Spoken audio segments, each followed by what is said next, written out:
سب سے پہلے ہم سمجھیں گے کہ پائلز آخر ہوتا کیا ہے۔ اسے عام زبان میں بواسیر بھی کہا جاتا ہے۔ یہ ایک ایسی حالت ہے جس میں مقعد اور راستے مقعد کے ارد گرد کی رگیں سوج جاتی ہیں یا پھر پھول جاتی ہیں۔ ان رگوں کی سوجن کی وجہ سے ارد گرد کے خلیوں میں خون کی گردش بڑھ جاتی ہے، جس کے نتیجے میں مقعد کے آس پاس میں درد اور جلن محسوس ہو سکتی ہے۔ اسے ہی بواسیر کہا جاتا ہے۔ بواسیر یا پائلز کے کئی اقسام بھی ہو سکتے ہیں، جیسے اندرونی بواسیر۔ یہ مقعد کے اندر موجود ہوتا ہے، جسے آپ نہ تو دیکھ سکتے ہیں اور نہ ہی محسوس کر سکتے ہیں۔ یہ زیادہ درد نہیں کرتا، لیکن جب آپ پاخانہ پاس کرتے ہیں تو اس میں خون آ سکتا ہے۔ بیرونی بواسیر۔ یہ مقعد کی بیرونی جلد پر موجود ہوتا ہے۔ چلتے پھرتے وقت ان میں شدید درد ہو سکتا ہے۔ باہر نکلی ہوئی بواسیر۔ جب اندرونی بواسیر مقعد کے باہر آ جاتے ہیں تو انہیں باہر نکلی ہوئی بواسیر یا پرولیپسڈ پائلز کہا جاتا ہے۔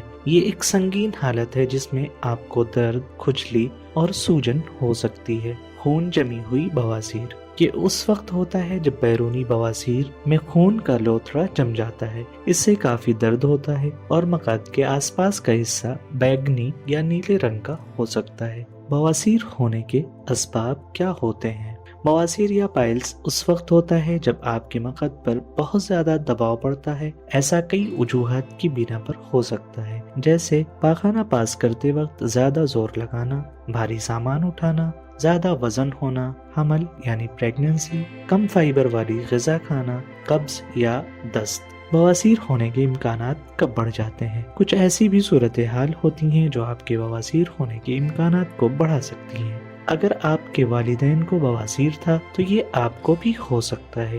عمر بڑھنے کے ساتھ لوگ بواسیر سے زیادہ متاثر ہوتے ہیں کیونکہ ان کی رگوں کی طاقت کم ہو جاتی ہے۔ حمل کے دوران جسم کے نچلے حصے پر دباؤ بڑھ جاتا ہے، جس سے بواسیر ہونے کے امکانات بڑھ جاتے ہیں۔ اگر آپ زیادہ دیر تک بیٹھے رہتے ہیں تو اس سے مقعد کی رگوں پر دباؤ پڑتا ہے، جس کے نتیجے میں آپ کو بواسیر ہو سکتا ہے۔